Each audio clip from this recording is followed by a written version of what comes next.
Hello, everyone, and welcome to the latest webinar from the ICBE Business Excellence Skillnet.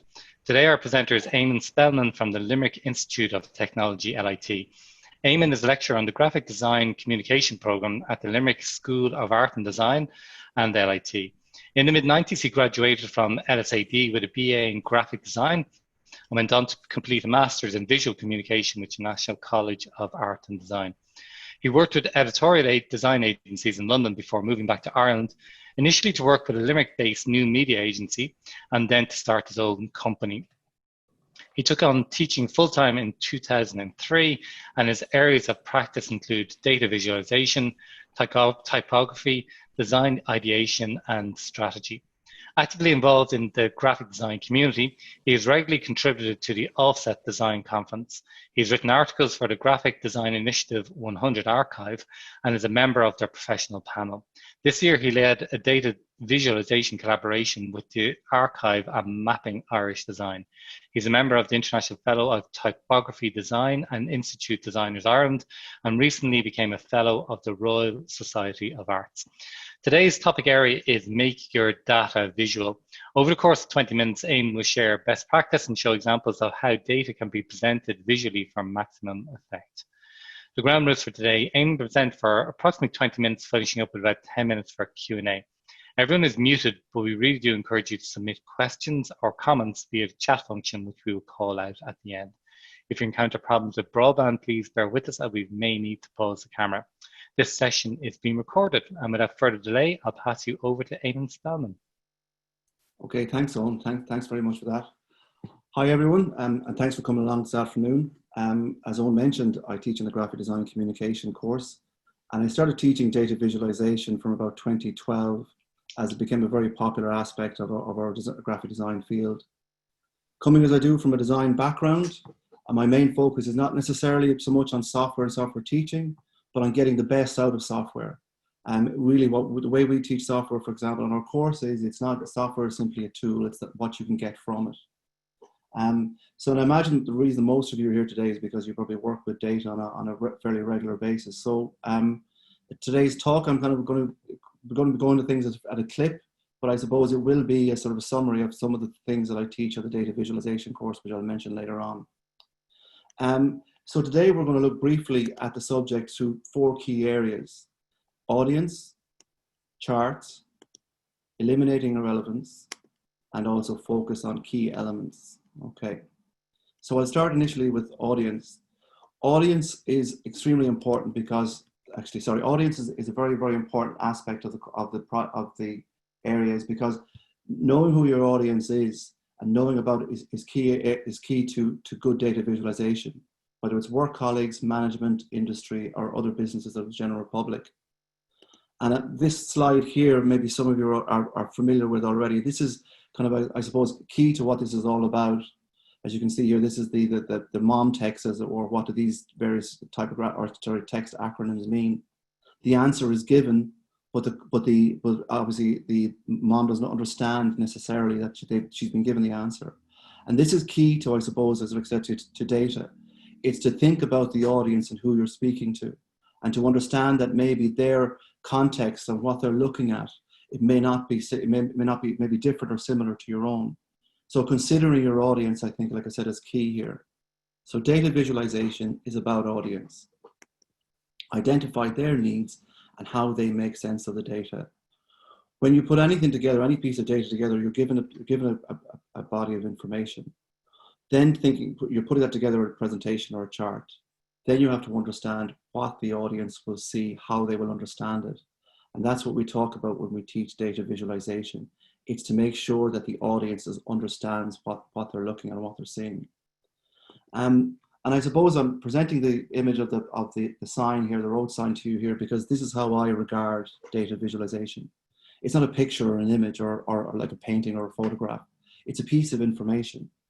And if we consider for a moment what a sign or what a road sign actually does, thousands of people will look at a sign like this every day. All of this audience will be coming at it from different points of view, in terms of where they want to go or where they want to get to next. Some going to Dublin, Cork, some going to Kilkenny or elsewhere. They may be going on business trips, they may know the road very well, they may be tourists, whatever the case may be. So they're all coming from a different mindset as well. So the sign has to fulfill all of those requirements in terms of being clear in the level of communication that it presents, and also bearing in mind that people will be looking at this while driving at a particular speed. So that's important as well. So context in the way in which data is being looked at and information is being looked at is extremely important. What I wanted to just show you here when we talk about audiences, I want to just show you one or two examples of data, and I'll be showing you a few throughout the presentation. This piece here is a piece from David McCandless called Colors in Cultures from his book Information is Beautiful. And I'll just show you the middle section here is all the different, what we have here is I'll just go to the key for a moment. The key here, we can see here, A, B, C, D, along the middle here up to J, are all different regions in the world: Western American, Japanese, Hindu, Native American, Chinese, etc. And I'll just go back to the main piece again. Then there's the circle then is numbered into various segments here, from 1 right through to 84. 1 is anger, and 84 then is wisdom. And what it gives you is it gives you an indication of, even though these are the kind of color representations for the different regions in the world and how they understand a particular thing. So for example, here, number 38 is happiness. Okay, if we look down to the chart here. In Western culture, it's number 38, Western American culture. I was just joking with Owen earlier, I'm not sure after COVID, with all the signs and everything else that we see around us, whether or not yellow will still be associated with happiness. But there you go. But again, I'm sure this will change. As we can see here, then Japanese don't have a color for happiness, whereas Hindu, Native American is white, and then we see Chinese and Asian is the color is red. That understanding alone, that different cultures appreciate colors in different ways, is fairly significant. Seeing as, you know, some of you will be presenting data not just to a local or a regional audience, but possibly even into an international one, and giving across an understanding that maybe they have a different association with a color than Western culture, I think is important. So those sort of considerations, knowing who the audience is for the work that you're producing, is important. And that can even come down as well to things like acronyms and things that we might use within our own industries. I know from working on the course with students last year, a number of them had various kind of terms that they use for particular processes that within their industry.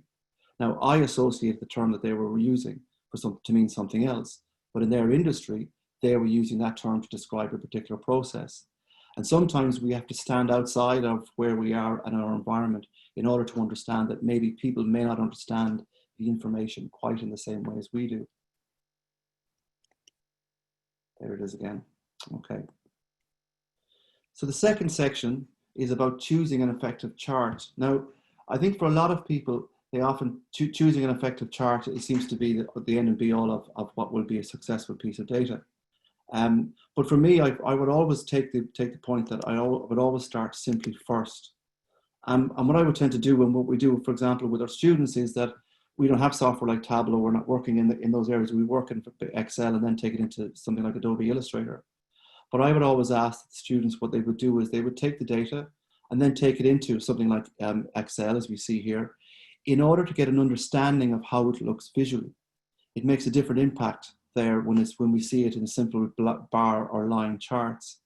It allows us to see things, for example, like outliers, where there are issues with the data, where the data, for example, may be able to reveal something that we hadn't seen before with the numbers before that. So taking it into very simple charts like this allows us to kind of get an understanding of what we were working with and what story that we want to tell. So it's important to understand, of course, when you're working with data, is what kind of information you are working with. Start with a simple bar or line graph to get an understanding of that information. And then a key part of it, I think, any work is also to look at research, look around what other people have done. Like starting any project on the graphic design course, we give over a week or so to the process of research, looking at the subject, looking at the area, looking at how other people have tackled that subject as well. And over a very short period of time, students build up a body of visual reference points that they can use. So you might see a piece of, you might see a piece of data being presented to you in a very interesting way. You might think, well, I might be able to use it again or some other point. But researching how, particularly, especially how other people have visualized similar pieces of information. While we might look at something that's very attractive and think that we would like to work with that format of that chart, it may not be appropriate to the kind of research or kind of data that you have to work with yourself. So like I said, work simply first, work with the bar charts, work with line graphs, work with graphs that are reasonably straightforward and add value to it as you work through the project. I'm sure many of you have seen this already. There's not enough time to go into the detail of this, but I thought I'd put it up there for you for reference. If you haven't seen it before, it's Abela's chart of chart suggestions, a thought starter. It would take a lot longer than this to actually go into some of the detail here, but I think it's certainly a good reference point for you to work with and to look at. While a lot of research can be about the good things that can happen, I think a lot of research as well, looking at where maybe some things could be improved upon, are important as well. This chart here, I feel, is something, while it's an important chart, it's about cases of COVID and deaths and people who've had COVID over the period of March, 2 weeks in March this year. There are a number of issues with a chart like this. For example, it uses the line graph and it also uses the bar chart. The bar chart is here, so we can see along here, along the bottom is used to signify deaths. And then we have the line graph then, which is the cases in both Limerick, Galway, Cork, Dublin, and the whole country. The other issue, so it's combining two separate charts there, which I think can be confusing. Also, the horizontal lines that we see across the chart here, in one instance it represents 500 and the cases on the left, and on the right it's representative of deaths. So again, that's a bit of misinformation there, because we're reading the line as, when we look left to right here, we read the line as reading 500, and we see actually it means something different on the right over here. Similarly, again, just to point out the use of color there. Sometimes it's not about color, but it's also the use of sort of tonal value as well. For example, Cork is a very similar tonal value there to the grey that's being used for the deaths. So there, a color difference would be important there. And obviously some other information is being left out. So like I said, part of your research and analysis can be looking at charts that work and that are favorable, and also analysis and looking at charts that don't work and why. And some of that investigation, especially earlier on, can be very helpful to you as you work through your own data visualizations. Okay. The third section, I suppose, would be eliminating irrelevant elements. And this is quite important as well. What we do, keep things simple, to make things easier to read details, remove all meaningless elements, unnecessary lines, distracting boxes, meaningless color variations, etc. As we build a piece of data, elements can be added all the time. Elements might be added to it to bring on meaning to the piece of data. But it's often the case that as you're working through, to also look at what you have and whether that piece of data or that piece of information, that line that you're introducing there, adds value to the data as well. So that analysis, it's kind of adding and subtracting each time, adding value and removing what's meaningless. And to make an accurate presentation of data is very important. Again, as we can see here, very clearly a poor example of data visualization. There was a lot going on here that's very, very wrong with this. We have the use of high color here, the primary colors here, the red, yellow, and the blue. The fact that the yellow is also part of the chart, as we see here in the top right, part of the overall the format. The use of the blend color again, we can see 20,000 quite clearly at the bottom, but obviously it's more difficult to read the numbers towards the top of the chart here on top left. Everything is in 3D, which is distracting. It kind of creates, while it might create something, it might be visually interesting from a data point of view, it's distracting because we're not sure where the points of the graph sit. Also, bringing something, as we see here, on the top right there, we're using the pie chart, but then putting the pie chart into a 3D scope, it affects the data because it makes the information that's the blue and the yellow piece of information look slightly larger than they should be on the pie chart there. And those similar issues then with the title isn't very clear there. And then we have the key or legend that we see at the bottom here is much larger maybe than it needs to be. So there's lots of aspects of this that are sort of incorrect And certainly there's lots to be done with it. The next example, I suppose, would be example of what to do. If you look at it here, there's a lot of things that are working quite well. Color is used, but it's used in a way to draw attention to something as opposed to necessarily to distract. So as we see here, the kind of the mustard color that we see here is there to draw our attention to certain elements. If we're looking at it here as well, we can kind of see the story that we're being given, key facts, numbers and figures may be presented to us at the beginning.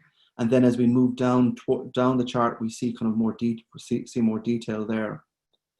One font has been employed throughout in various weights and sizes, and it's a font that works just as well in smaller sizes as it does in larger sizes.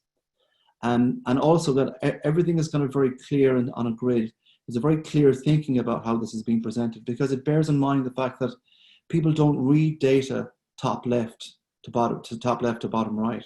They're looking around for a piece of information that relates maybe to what they're doing or where they're coming from. So if your audience, for example, is interested in the proportion of employees within workplace pensions, they may want to jump straight to the information at the bottom and then may scroll back up to the information at the top. So to consider how the kind of data is told in the way and order if the information is important, as well as just how one piece of data is presented on its own. And again, I suppose this is another example of maybe a piece of data that I think is very helpful. It's about traffic counts in March, again, and here in Ireland. I think the use of the heat map as it has here, which is the colour gradient that we see employed around areas like Dublin, Limerick and Cork, is very helpful because it gives us an idea of the rates of traffic around that time. The use, unfortunately, of the XY grid and coordinates and the figures that we see here on the left and on the bottom aren't very helpful. I think what would be more helpful there if they were removed, and that a key was then presented to us much in the same way as we see on an old geography map, that would be showing us what the different color gradients actually mean. Also as well, the use of the gray for Ireland and then the use of the line for Ireland as well possibly isn't that helpful, but one or the other would suit. And whether or not all the roads actually need to be in there could be removed as well. So there's a sort of what you're doing is by removing certain elements from the data, from the presentation that we see here, it highlights what people need to see. I would probably put Northern Ireland back in again. I don't think there's any reason for it to be taken out, but it could be knocked back slightly. And sometimes as well, what can happen is that we don't necessarily need all the data clutter that's often there with some of the islands and some of the things that are there. So that you could create kind of more of a slightly more abstract version of the map as well to simplify elements a little bit more clearly. The more you simplify the context, I think the greater it is for the data to be clearer, for the data to be read. Okay. Number 4 then is focusing on key elements then within the data. Clear organization leads to clear communication. When considering details and supporting elements, simplicity is key. It's the data that people need to look at. I think here we have an example of a good piece of data. It uses, I suppose, the timeline as its basis. And you can see that each day on the timeline is represented by a column there. So it's column bar chart working across a timeline. And what it talks about is the global response to the pandemic from the various countries there. I think it's 8 or 9 countries there that we see. Very simple key there is used across on the top right there. And it's a very sort of sympathetic color palette that works well together. So we see the darker areas working to the lighter areas of blue there. And percentages are given then for each of the areas and what they represent. And I suppose it's a story that we're kind of maybe familiar with from the news over the last number of months, but we can kind of quite clearly see here, as we know, Italy took quite a stringent approach to COVID at the very beginning, right up until about March, or to May, less so now, and then obviously less so and back up again. And we see how the various countries have responded to COVID, and we can kind of see the US there and the UK as well. So at a glance, it gives us a very, very clear view overall of how different countries have responded to the pandemic. I suppose if I were to add anything to this, I probably would introduce maybe the April 1st is there. I'll probably introduce May 1st and June 1st as well, in order to give some indicator, maybe particularly at the median stages within the chart as to where people are.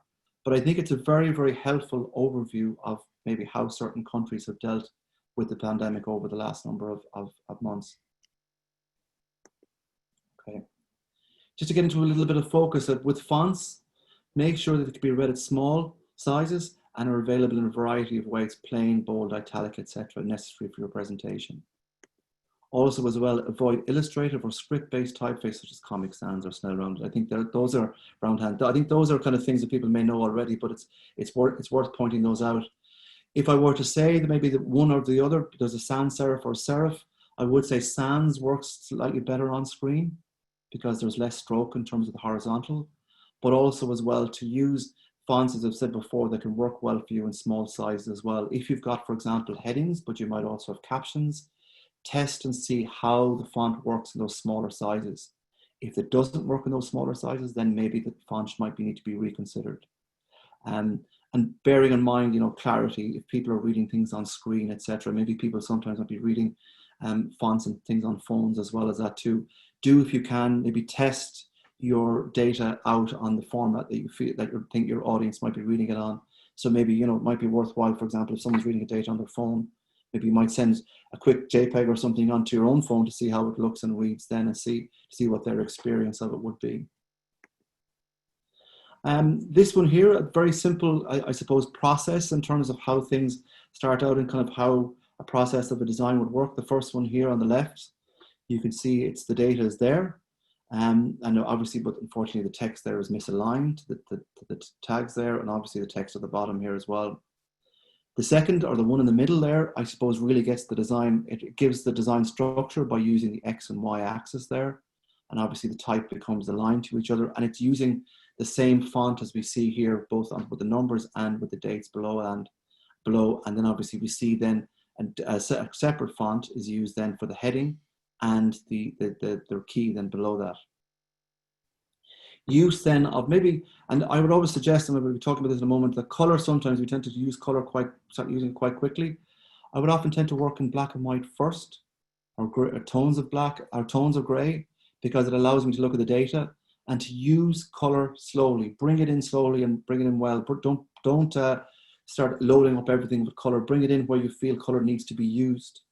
And because if everything is colorful, then nothing is seen. But if there's some things, some aspects of the data you feel is more appropriate than others to see first, maybe use colors maybe that are a little bit stronger so they can be read, I think, and read first.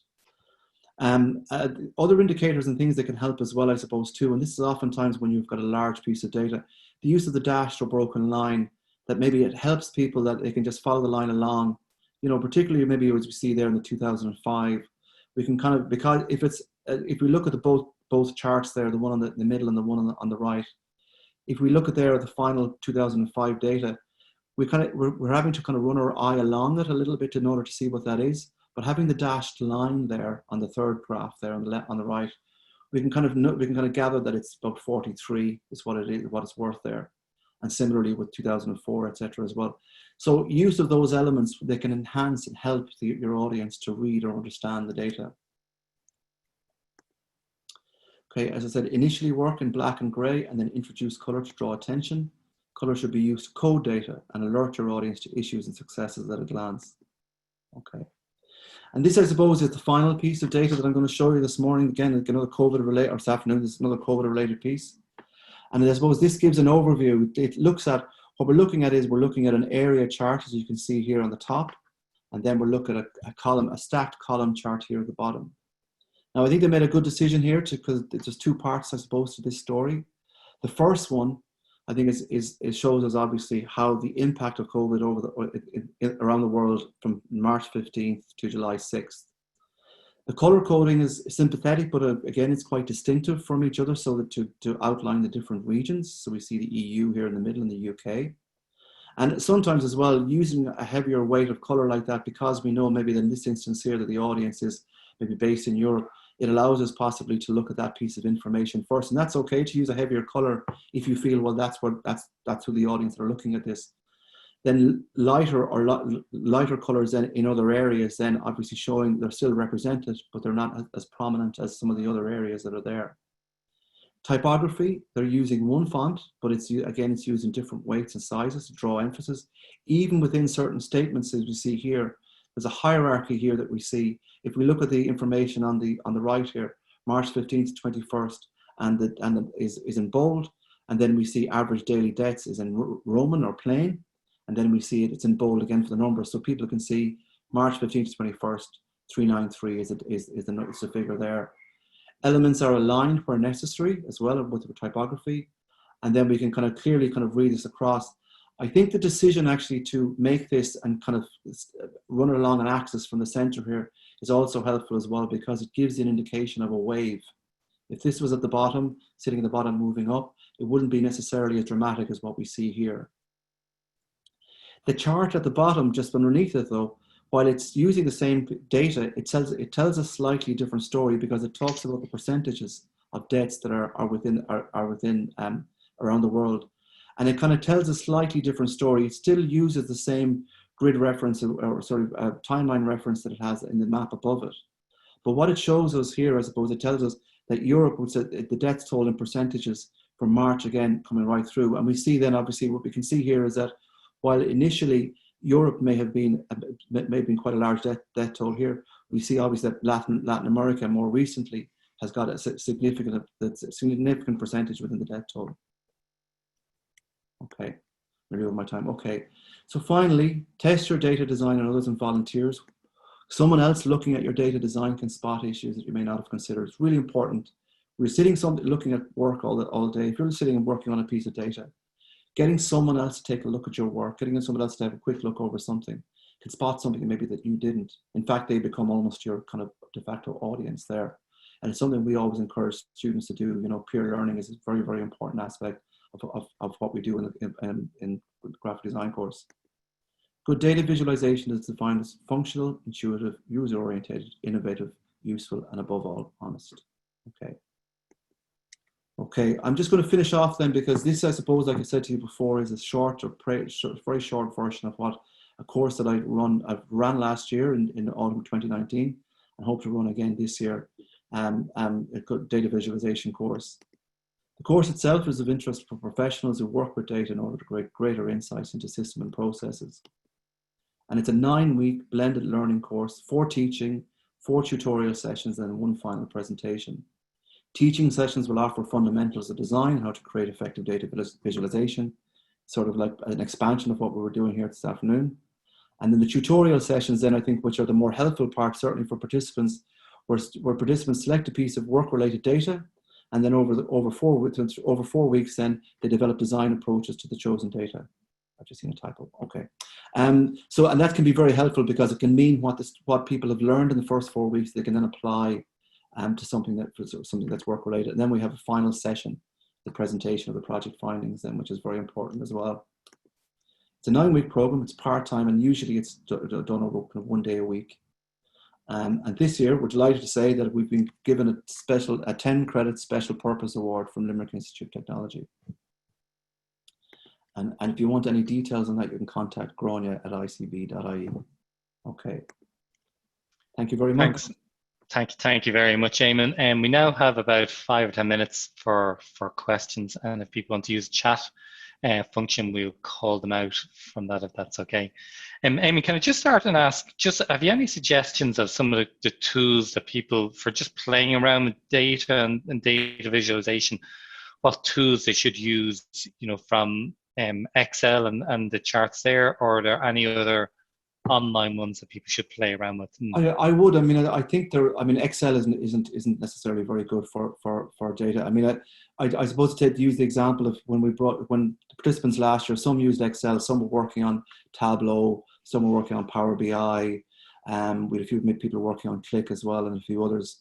There are a number of them out there, and I think a number of them actually at the moment I offer free trials, like month-long trials, etc.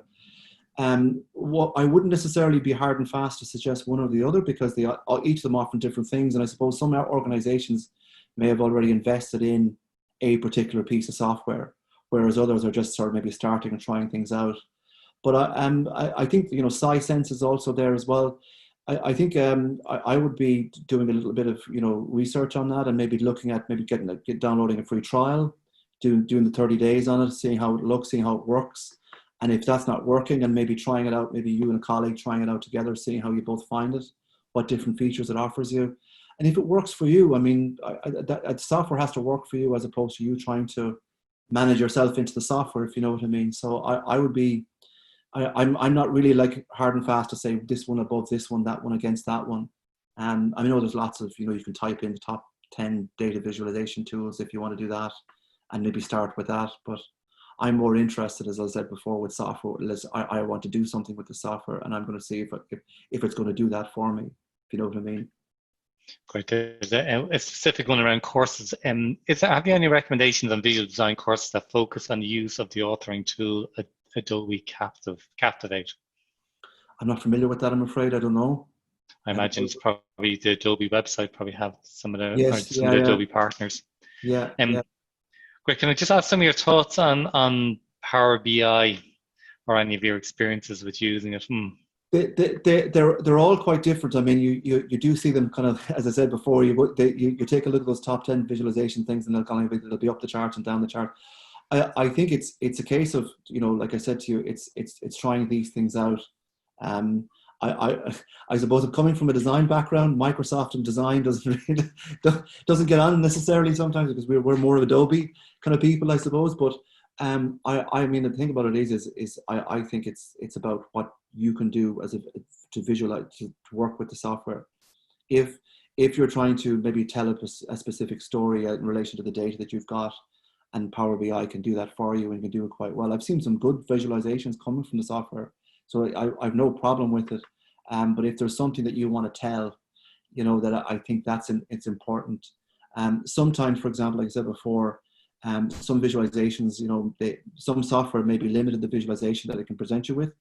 And sometimes you may need to take a visualization into a sort of a software like Illustrator or elsewhere, in order to maybe to tackle some of the kind of more finer details. But I have no problems with Power BI as such. Great. I've heard, here's another one. I've heard the argument that human brain struggles with pie charts, donut charts. What are your thoughts on using them? I haven't heard that myself, I have to say. I know that I was saying earlier that a number of students love pie charts. They love the circle. They love the graphic of the circle.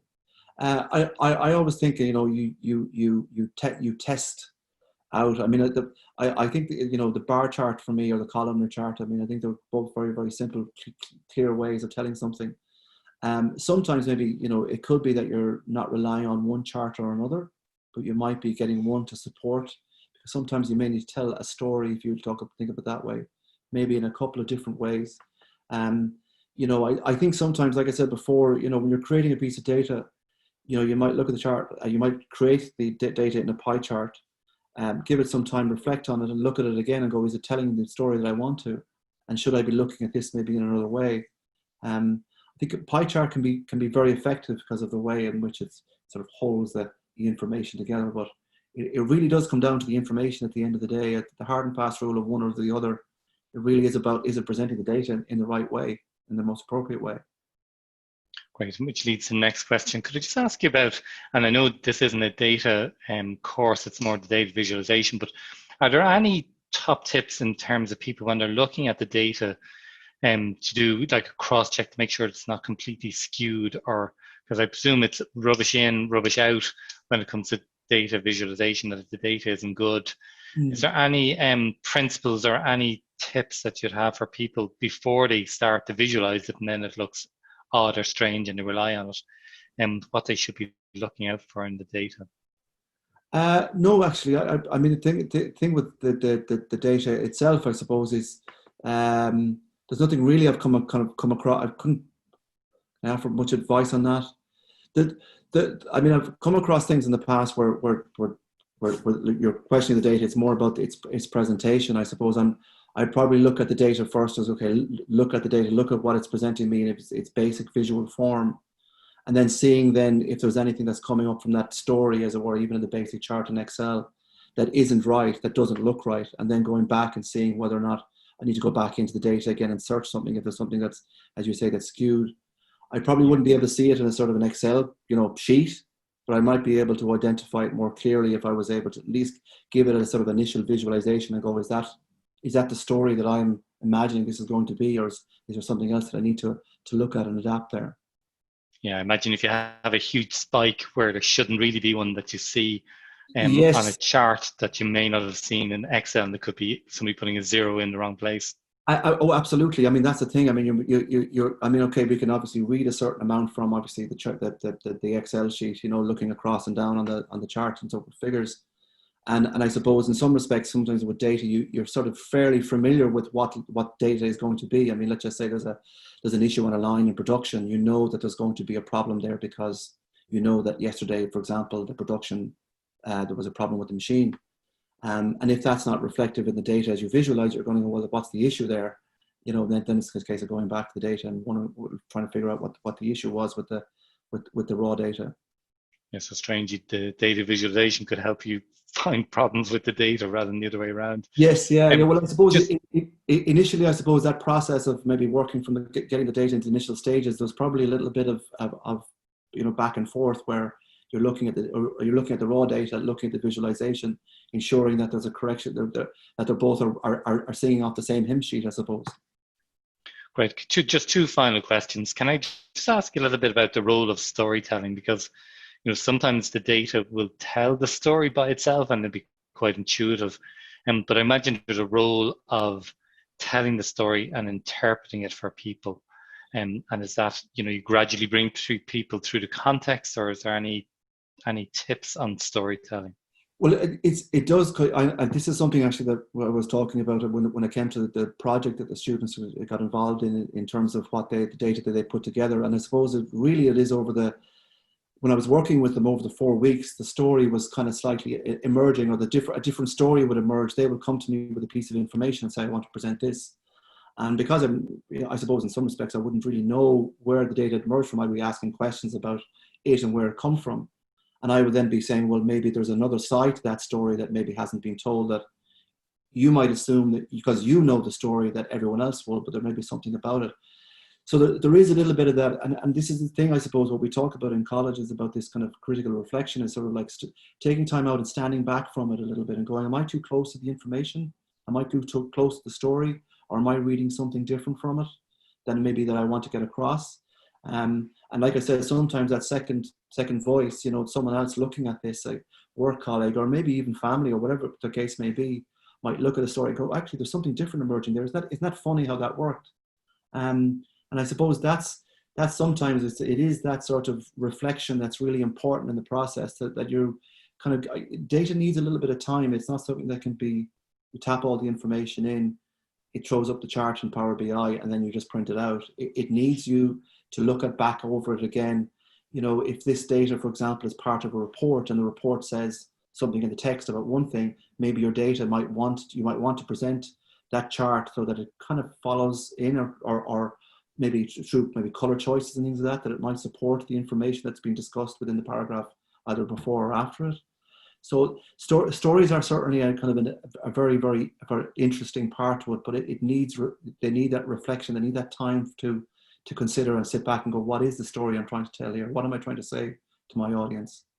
Yeah, and then you're right in terms of testing it off people and seeing what they see and don't see, and then changing the narrative accordingly. Can I just ask one final question, which is to look at data visualization from another point of view, which is if you're a manager and you're getting this sort of data presented to you, and what type of questions people should be asking so that they can interpret it. Because sometimes people, they see the charts and they're almost afraid to ask questions around it.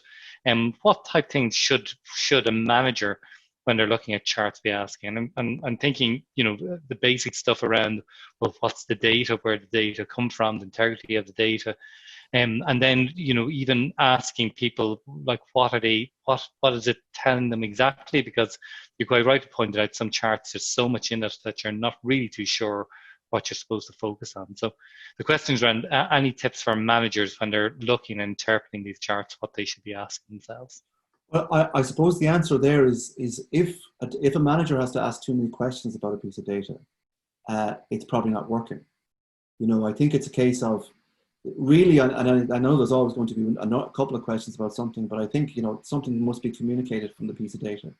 It must be able to be, if I'm a manager, you're looking at something and you need to make an immediate response to something, the data should present that kind of issue, whatever the case may be, to make that decision. if a manager has to ask a lot of questions about what am I looking at, what I'm looking at first, what I'm looking at second, what's the most important piece of information, I think it's incumbent on the data person who's visualizing to go, okay, this is for the manager. I want him to see or them to see that this is the most important piece of information on the chart. So how do I make that apparent? Do I put it in first place? Is it red? Do I highlight it in some way? What do I do to ensure that the less questions the manager has to ask, I think the better. And sometimes I think it's a good idea when you're creating a piece of data, you've got to go, well, what questions are my audience going to be asking me? And if I can answer one or two of them while I'm making the piece of data, then I think you're sort of on some of the way to kind of going, well, hopefully this person will, my audience is for this, will be able to look at it, understand it, and then obviously hopefully make a decision on it. That's a good point in terms of not being afraid to challenge the graphs and the charts that you kind of get, that if it's not intuitive to you, it may not be intuitive to anyone else around the table. I do believe, I mean, it's something that people all feel is presented to us, we feel we should take it on, and sometimes it's misinterpretation, but of course misinterpretation can lead to lots of problems, as we know, and I think sometimes, you know, the silly question, as we often say to students, or people thinking that silly question, is often the question people want to ask. And it's asking those questions as well. But, you know, the makers of this, as designers, we ask those questions ourselves. And when we're putting something together, we say, well, will our audience understand this? Will they be able to see this? If they're, like I was saying with the signpost idea earlier on, if they're traveling 30 kilometers per hour, are they going to be able to read it? You know what I mean? If they've got to make a decision in 2 minutes on this, are they going to be able to do that? And that's a very different audience then from the other types of things. So, like I said, the audience for it, the context for the data, all of those things are important as well. Who's looking at it, how they're looking at it, how they're going to interpret it. Sometimes, like I said, it might be the order of information. If you could be presenting two pieces of data to a company, but if you're presenting to the managers, you might present one piece of data before the other, and vice versa. Then it might be presenting the sales chart to the sales team. The sales team might want to know what their impact is on their sales, and then they can see how that impact has on the overall performance of the company. The managers might want to see the overall performance of the company and then look at the sales. You know, if you present the overall management of the company first to the sales team, they're not looking at it because they're waiting. They might probably looking at what their impact is, and vice versa with the manager. So it's sometimes a case of even just that, thinking about who that audience is and how you present that information, the order which it's presented. Great. Thank you very much, Eamon. There's plenty to ponder. Okay, if no further questions, I don't want to hold people back from lunch anymore. The slides and the video from today will be available on the ICBE website, and Grania will send you a link to that. And finally, many thanks to Eamon Spelman for those really interesting insights, and to everyone who attended today. And I look forward to seeing you at the next ICBE webinar.